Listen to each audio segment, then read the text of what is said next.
Have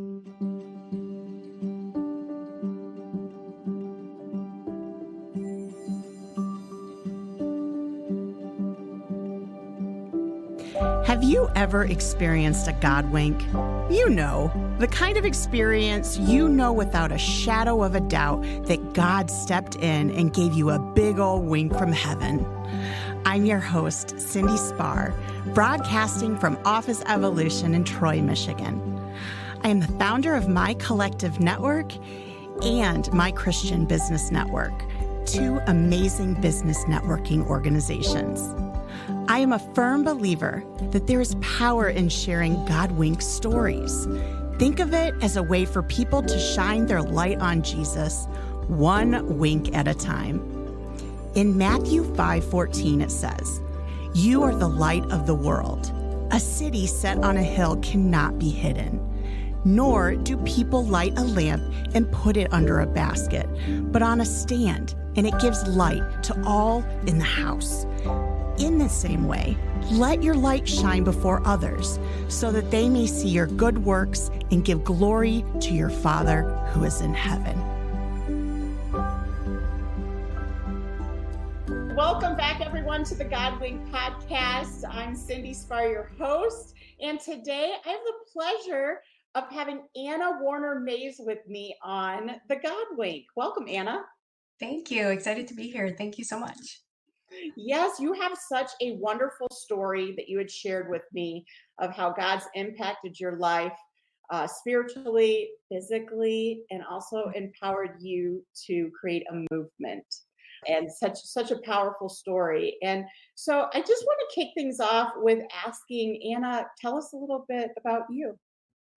Sure. So I'm Anna, and I live in Metro Detroit, and I am in a blended family with 5 young adults now. We've been married almost 10 years, so we went through all the teen years, and that was fun. I bet. But the youngest is graduating college this year, and so here we are. So, Oh, the yeah. youngest is graduating college? Yes. Wow. Yes. How do you feel empty nesting? It's still got its moments, there you hear 2 sides, right? You hear the yay, uh, but I'm not there all the way. It's nice to have the freedom, but it's not like I just miss the hustle and bustle sometimes.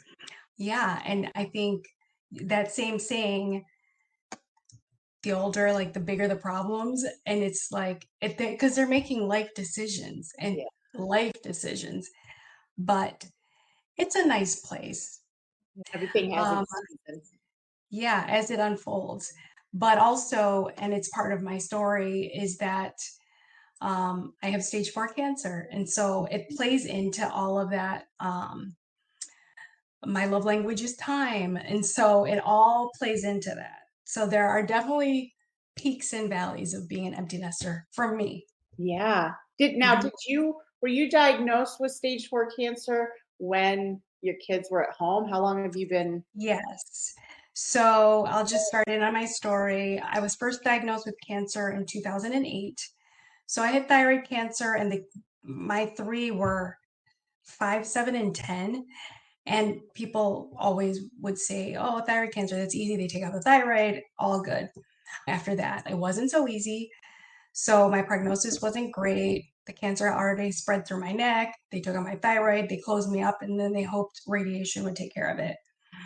So 2008, I was a young mom. I was on the worship team at my church. And when all of that happened, that first surgery, not only was my prognosis poor, but during the surgery, my right laryngeal nerve was cut. So then my right vocal cord is now permanently paralyzed. So I lost my voice completely. And back then, because the prognosis was not great, all I wanted to do was live. So I didn't think about singing. I didn't think about anything. But the one thing I did miss the most around that time is being able to say I love you to my kids. And I would sing to them every night before they go to bed. So that part was hard. So I lost my voice completely for about 6 months. And I know this is the God wink, and there were a lot of God winks in there, which we can talk about later. And then that was 2008. In 2009, the cancer came back to all the lymph nodes around my neck. And kind of the same thing because they had been in there because one was already paralyzed, risky surgery, and that went phenomenally well. The first time I was in the hospital for a week in the ICU because they didn't know what would happen. The second time I was released the next day. And then in 2010, it came back and the cancer was across my esophagus and then up my left laryngeal nerve. So then the risk there was going to be permanently paralyzed chords, difficulty breathing. So I was going to get a trach. And I just remember waking up from that surgery because they were preparing me to wake up. You have to be awake when they put a trach in. So they were saying, don't panic if you can't breathe when you wake up. Okay. Sure. Got it. But I woke up and I remember I was the only one I was alone. And the first thing I did was go, which meant my vocal cord, my one was working. So I was not going to get a trach. And I just remember just thanking God. I'm like, oh, we made it. So that was 2008, 9, and 10. And then in 2017, so my kids were probably middle school, high school age, I was going in for a routine kind of checkup with the ENT who checks my throat. And he asked me if anything had changed because I wasn't getting annual PET scans anymore. And I said, I can't feel my fingertips, but I've heard and I've read that was a consequence or a side effect of radiation. And I got radiation from my chest to the top of my head. So he said, let's just check, let's do a scan. So in this scan, they found multiple nodules in both of my lungs. So in 2017, I was diagnosed with stage 4 metastatic thyroid cancer with distant metastases to my lungs. So I do remember being devastated, of course. But my youngest at the time was in 8th grade. And lots of tears. But my prayer was to make it till he graduated high school because then he'd be 18 and he'd be an adult and I would be there through that. So that was probably the hardest time, even though I think every cancer diagnosis was a hard time. But when you hear stage 4, even I got to the patient portal before my doctor called me. So I saw multiple nodules on the lungs, stage 4 cancer. I saw that before he called. So devastating. It was a tough, I was going to say 2 years, but that first couple of weeks was really hard. And yeah, my goal was really to make it to his senior year of high school. And now he's a senior in college. So that's a blessing. But in that 2 weeks, I really talked to God a lot and said, why? I never really asked why me because there are people with worse situations and terrible problems. But what I did ask is, what are you trying to tell me? What am I supposed to do? There has to be a reason that cancer won't leave me alone and that it's just constant.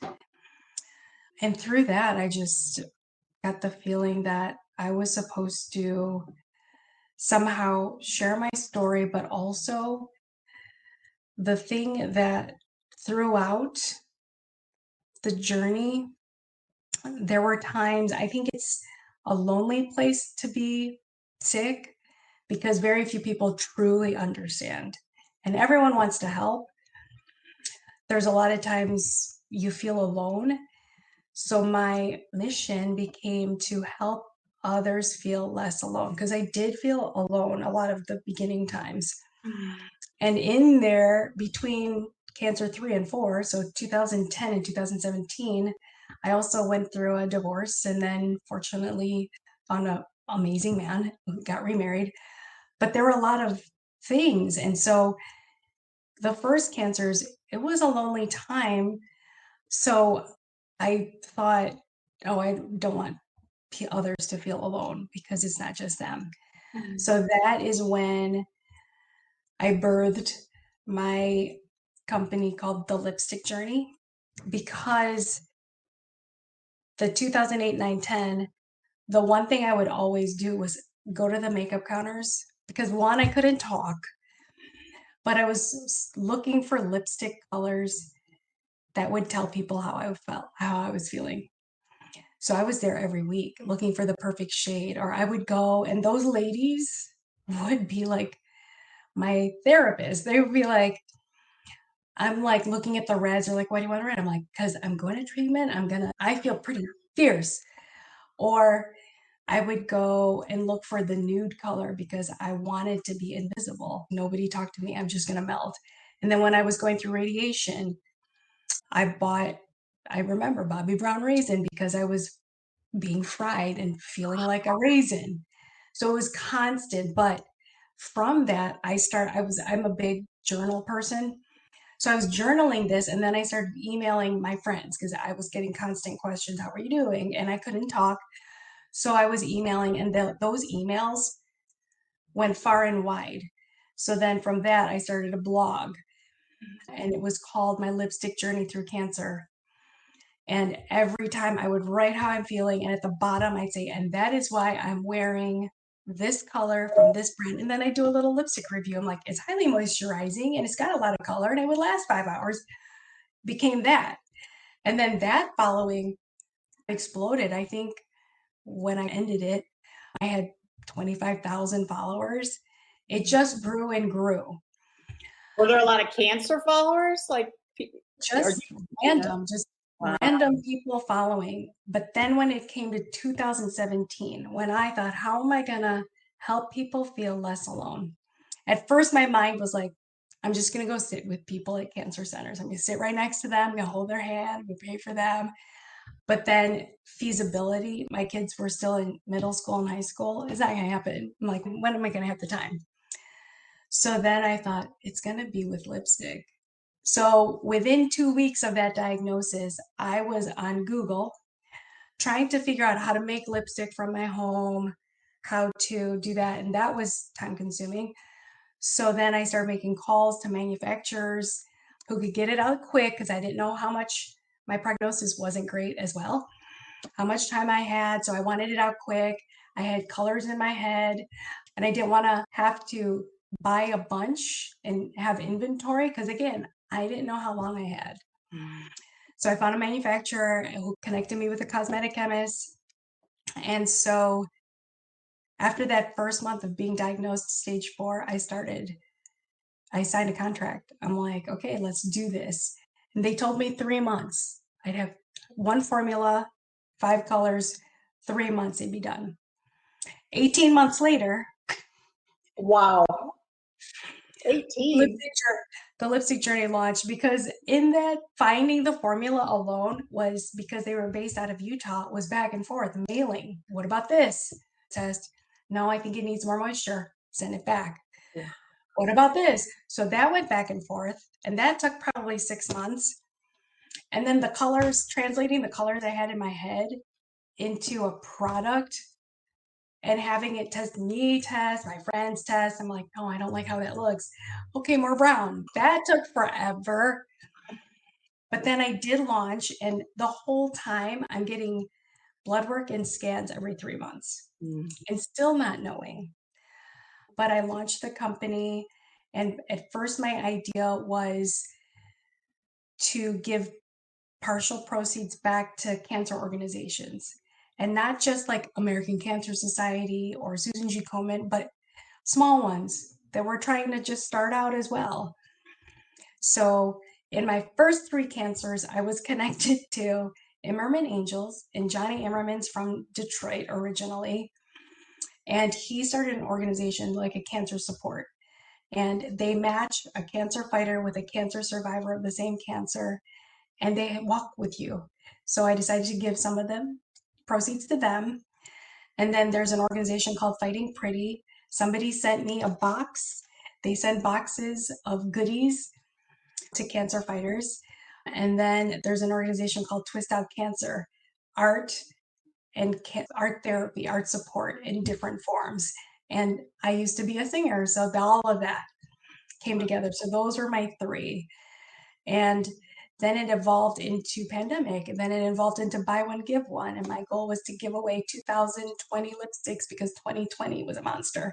And I surpassed that. So it's been an incredible journey. And through that, I realized I thought I was helping other fighters and thrivers feel less alone, but at the same time, they were making me feel less alone because the emails and letters and things I would get back, it would just make me cry. They still do. And not everyone survives, which is always not a great day for me because their family members will message me on Instagram or email me and say, she really was excited about your lipstick and your cause. Thank you for thinking of her, blah, blah, blah. So it's been great. So it's been great. Like now what happened to, are you still doing the lipstick thing? Yes, so I'm at the 5-year mark with my company. We just had our 5-year anniversary and it was in a great trajectory, but honestly, I'm tired. Because the whole time I still have cancer, I still go to scans. And the whole social media aspect is hard and just all of that. And so I ended up, even in the past 6 months, just giving away. I just want to give it away. The buy one, give one became here, take it all. So I decided to become a nonprofit. So I'm in the works. And instead of the whole company being a nonprofit, I think I'm going to fall under a nonprofit. So that is in the works for now. So good. So do you ever sing like anymore? It's really hard, but my voice physician who's been watching me, he has an annual concert. So he has his patients that have had issues get up there and sing a song. So I've been doing that probably every year since 2011, with it only missing the pandemic year. And I cry every time because my voice is different, but I can do it. And it's very emotional. And I think the thing that I learned when all of that was taken away was that it had become my identity. Like I didn't know I was the singer. I did the solos at the church and I was in music theater and I did all these things. But then without that, after I grieved the cancer and everything, how it changed my life, I had to grieve the voice. And it was huge because music has been my whole life. And then I did realize it had become my identity and it's nothing. We are given special talents and gifts, but it's not our identity. And so I think, and honestly, I was never a writer. I was never really a reader, but then I find that my voice continued on through my writing. And yeah, and through just my heart through the lipstick. And yeah. So if there was, I always ask this question, if there was like an Anna scripture in the Bible, was there even a scripture that really got you through that you would always come back to?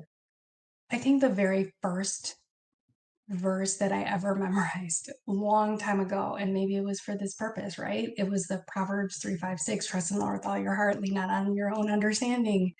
In all your ways acknowledge him and he will direct your paths. So that always rings in my ear. So that just continues on. And that's another thing that I learned is that it's so easy to trust God when things are fine, when things are flowing as you think they should be flowing.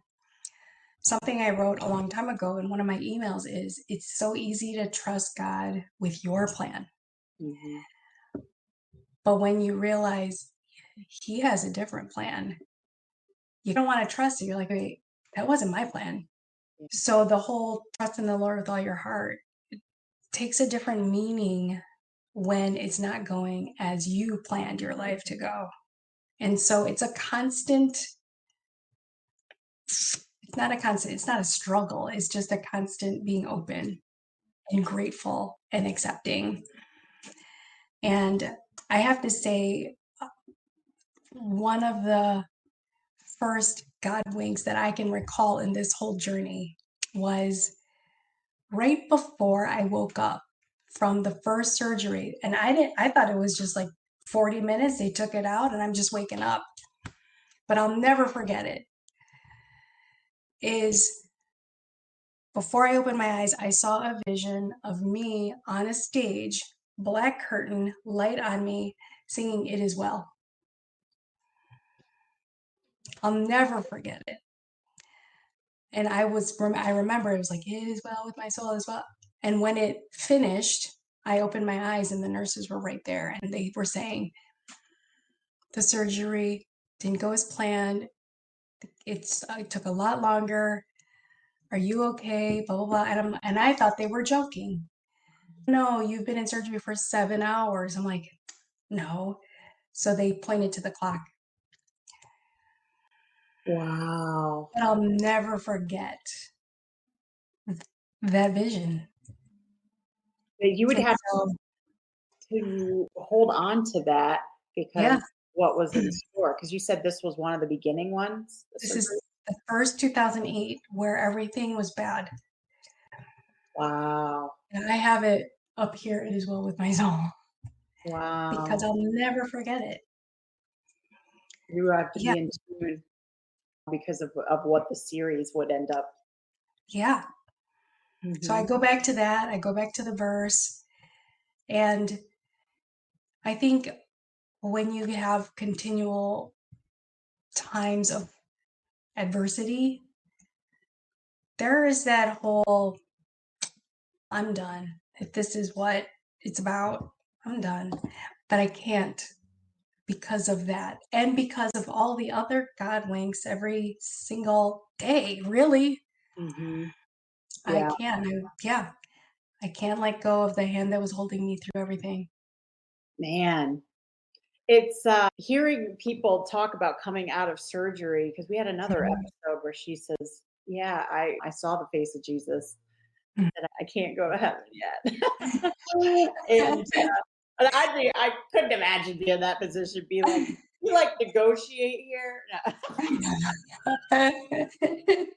Hold on one second. But, right? Is this open for debate? I Yeah. don't know. But it gives you something to hold on to when he Yeah. does something so special like that. Because he's, you know what, Anna, you're gonna have to see this right now because you're about to Yeah. start through this journey, and I need you to hold to this truth that it For is well sure. with your soul. When you are in tune with me, I will get you through this. Yeah. Yeah. And it doesn't take out the struggle of it all. There's always struggle, but I know like the end game, like I know in my heart that he's right there. Mhm. Now, if there was one thing that you could speak into a listener that, let's just say, they just entered into some news in their health that can impact them moving forward, what encouragement, what would you say to that person? Honestly, I would just say hold his hand because he's got you no matter what the outcome is. And again, it's going back to trusting God with his plan or your plan. And there are so many things that we can't control, right? And we try to, and that's the root of us. I don't even know if we can really control anything. If you just release, if you can release the control, do what you can do. Go to your doctor, do the chemo or whatever they're telling you to do. Make wise decisions for your part, and then trust God with the rest. So Truly, good. Trust in truly. him. Hmm. Mm. Well, Truly. Such a powerful story. When I heard it, I had goosebumps. I'm like, oh my gosh, Lord, someone who was was in worship, loved to Mhm. sing, to be just to be stripped of that is, oh, I could not imagine. But your story along the line of he never left you, he will not leave Mhm. or forsake you. Are you going to have some downs? Yes, you're going to have downs, and he knows we're human. Like if we're mad, you can be mad. Okay, Yeah, it's okay. It's all okay. He knows anyway. please, let's go. It's good. It's good. Yeah. Let it out. Dad would say, "Let it out, Yeah. child. Let it out." Yeah. Um, but Yeah. just to hear how you turned it into a journey in the lipstick part, Yeah. of people that can relate to it and create. That's a form of a legacy of Yeah. people saying, "Oh my gosh, I'm going through cancer, and I think I'm just going to." What did I tell you? Red Lipstick Revolution. I remember hearing her Yes. Yes. say about it. It's Amber. It's our power move. Exactly. Exactly. And with my lipstick, the colors I created, the original 5, I named them after the moods I would be wearing, like moods I would be feeling while wearing it. So there is the red, there's the fierce, there's the stormy, which is super dark, playful and serene, and then promise, because promise of a new day. And it's a sheer kind of peachy pink. That's my But color, and I'm like, is promise the sheer? yes, sheer peachy pink, my most popular color. And I want to say people buy it for the name of the mood, but I think people buy it because however it looks on them. Oh yeah, yeah, yeah. Yeah. Anna, thank you so much for coming on the God Wink today and sharing your story and how God's working. And I'm going to continue to be in prayer for your journey and your Thank health. you. And Thank I you. do believe there's so much purpose in what we go through. And Yeah. someone's got to hear your story. It is an encouragement. So Thank you so much. listeners, thank you so much for listening in. If Anna's story today really resonates with you, are you going through something in your health, or do you have a family member going through something in their health? We want you to share this story, this good news of encouragement that, listen, Anna's in stage 4. She is currently going through it, people. So she still has the faith to know that her Father hears her and he cares about her. And once she comes to those pearly gates, he's going to be like, Anna, good and faithful servant. Thank you guys for listening in today. And we look forward to having you listen in on the next God Wink. Thank you. Take care. I want to give a big thank you to Office Evolution Troy for providing their podcast studio for us this afternoon to record. If you have any questions or you would like to book your own time in their podcast studio, give them a call at 586-788-9966. If today's God Wink story really hit home with you, we would love to hear about it through the God Wink community on Facebook. If you know of someone that needs to hear today's God Wink story, show them some love and tag them on the God Wink podcast. You never know how a God Wink story might change their day around for the better. If you or someone you know has a God Wink story that the world needs to hear, we want to hear it. Simply click the link within the podcast notes to send in your God Wink story. Until next time, remember, God's got you. Wink, wink.